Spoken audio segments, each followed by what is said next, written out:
صدیقی کی ایسی اپریسیشن رہی ہے کہ ویسی اپریسیشن کسی شاعر کی شاید نہ ہو. پنجاب کا جو کلچر ہے وہ تو بہت مطلب اعلیٰ ہے، اس میں بدتمیزی کا عنصر کیسے آ گیا؟ پنجابی ایک مکمل زبان ہے، پنجابی میں شاعری ہے، ان کی شاعری میں تصوف ہے، اللہ کی پہچان ہے. پھر یہ کیا ہے پنجابی فلموں میں جو بدتمیزی شروع ہو گئی؟ مجھے آپ یہ ذرا سا بتا دیجئے کہ جو اچھل کود اور یہ جس طرح سے کرتا اور لاچا پہن کے اور اچھل کے، اور یہ کیا تماشا ہو گیا تھا سر؟ پھر یہ لوگ جیسی پکچریں دیکھنا چاہیں گے ویسی پکچریں لوگ بنائیں گے.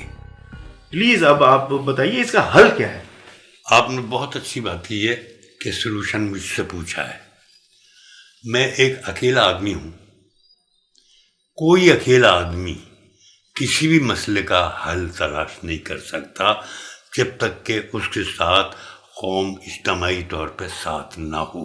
جی یہاں کتنے لوگ ہیں اور کتنے لوگ یہ سارے اپنے اپنے کام بھی کر رہے ہیں.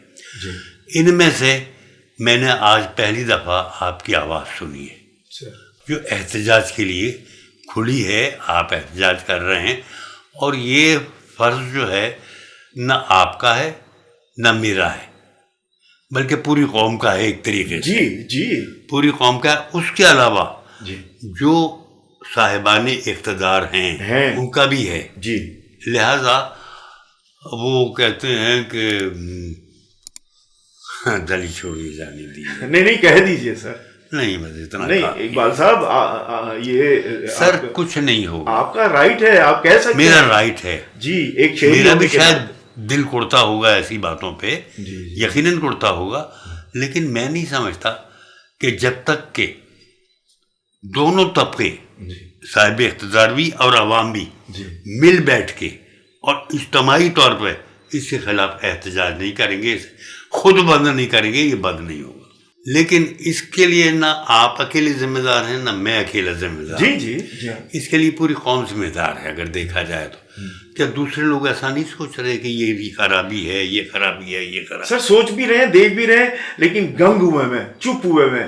اور دوسرا جو ہمارے لا اینڈ آرڈر کی جو سچویشن ہے نا، بالکل وہ سمجھیں کہ وہ قبر کھد گئی ہے اور اس میں وہ چلی گئی ہے.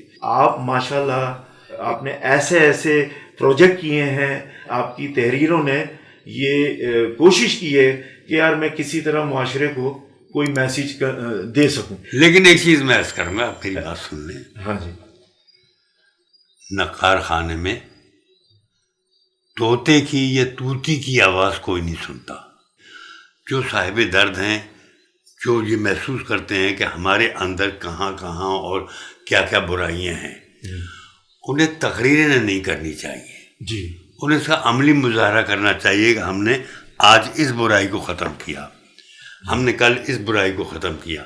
برائی ختم نہیں ہو رہی، برائی بڑھ رہی ہے. دیکھ سن لیجیے. جی. اس کے لیے کچھ عملی اقدامات کرنے ہوں گے جو میرے اختیار میں بھی نہیں ہے اور آپ کے اختیار میں بھی نہیں ہے. ٹھیک ہے نا؟ جن کے اختیار میں ہے انہیں چاہیے کہ اپنے دل میں قوم کا درد پیدا کریں اور اس کے باقاعدہ اس کے پریکٹیکل عمل درآمد ان برائیوں کو ختم کرنے کے لیے نافذ کریں. اقبال صاحب اب آتے ہیں ہم، ایک فلم بنائی تھی آپ نے گریبان. جی. ونر موویز اعجاز خورشید صاحب ان کے پروڈیوسر تھے، ڈسٹریبیوٹر تھے. ان کے پروڈیوسر بھی ایک اور صاحب تھے. اچھا، یہ جس وقت یہ فلم بن رہی تھی اور سیٹ لگا ہوا تھا تو یہ ایک حادثہ پیش آ گیا تھا جس میں اقبال حسن صاحب وہ ڈرائیو کر رہے تھے اور اسلم پرویز صاحب اس میں بیٹھے ہوئے تھے. تو وہ ایکسیڈنٹ ایسا ہوا کہ اقبال حسن صاحب تو موقع پہ ہی جاں بحق ہو گئے تھے اور اسلم پرویز صاحب جو ہیں وہ زخمی ہوئے تھے، بہت شدید زخمی ہوئے تھے. تو وہ ایک ہفتے کے بعد پھر ان کی بھی ڈیتھ ہو گئی تھی. تو پھر ان کی کاسٹنگ کا مسئلہ ہو گیا تھا. ظاہر ہے اس کیریکٹر کی کاسٹنگ کا، یعنی جو ولن کا کیریکٹر تھا، جی ہاں، اس کی کاسٹنگ کا مسئلہ تھا. اس کا نعم البدل سوچا تھا کہ افضال احمد کو لیا جائے گا. جی ہاں. تو افضال احمد صاحب نے اتنے زیادہ پیسوں کی ڈیمانڈ کی تھی کہ وہ ہماری پہنچ سے باہر تھے، نہیں لے سکتے تھے اس کو. تو اس کے لیے پھر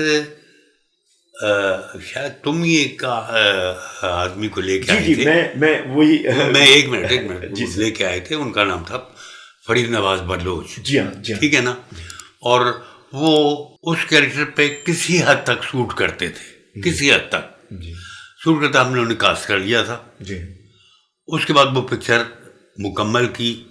پکچر مکمل کرنے کے بعد اس کا جو کلائمیکس تھا وہ بڑا ہیوی تھا, اور جس میں کہ گولیاں چل رہی ہیں اور خون نکل رہے ہیں اور یہ ہو رہا ہے وہ ہو رہا ہے. اس میں کوئی ممبر تھیں خاتون جو اپنی بچی کو ساتھ لے کے آئی تھیں. جی جی, وہ سینسر بورڈ کی بھی ممبر تھی نا. وہ بچی جو ہے وہ خون کو اور اس کو دیکھ کے ڈر گئی تھی. تو انہوں نے کہا تو ہو یہ کاٹو, یہ منظر نکال دو, یہ منظر نکال دو. تو جو ہمارے کرتا دھرتا تھے انہوں نے بجائے اس کے کہ اس کی اپیل کرتے, بورڈ میں جاتے, انہوں نے وہ چیزیں کٹوا دیں اور پکچر کا کلائمیکس ختم ہو گیا اور پکچر فلاپ ہو گئی. جبکہ یہ کلائمیکس جو ہے, آپ مجھے یاد ہے کہ یہ ایبٹ آباد کے اندر پوری کاسٹ آپ کی وہاں گئی تھی, مانسیرا اور ایبٹ آباد کی لوکیشن کے اوپر. آپ نے اس کو آؤٹ ڈور میں پکچرائز کرنا تھا, لیکن وہ ایک ہفتے تک بارش ہوتی رہی تھی. جی ہاں, تو بارش ہونے کی وجہ سے مطلب وہ اسپیل ہمارا پورا کا پورا رہ گیا, ضائع ہو گیا تھا. Sir thank you very much. آپ نے اتنا وقت دیا مجھے اور بہت زبردست باتیں ہوئی ہیں. اس میں اگر میری کوئی بات آپ کو بری لگی ہو تو میں نہیں, بات بری نہیں لگی. آپ کو مزید وقت چاہیے تو لے لیجیے گا, اس لیے میرے پاس بہت وقت ہے سر. تو thank you very much. Saadat Hasan Manto. میں جس وقت اسسٹنٹ تھا جی, تو منٹو صاحب شانور اسٹوڈیو میں آیا کرتے تھے. وہ دنیا کے بہت بڑے افسانہ نویس تھے. اس نے کہا, ڈاکٹر نے کہا کہ آپ نے معاون سے کھول دو. لڑکی نے اپنا کمر بند کھول دیا. یہ تو سادگی ہوئی میرے خیال میں. المیہ کہیں گے اسے. کتنا تھا بد نصیب سفر دفن کے لیے, 2 گز زمین بھی نہ ملی کوئے یار میں. ایسے ویسے کیسے کیسے ہو گئے, ہاں ہاں, اور کیسے کیسے ایسے ویسے ہو گئے.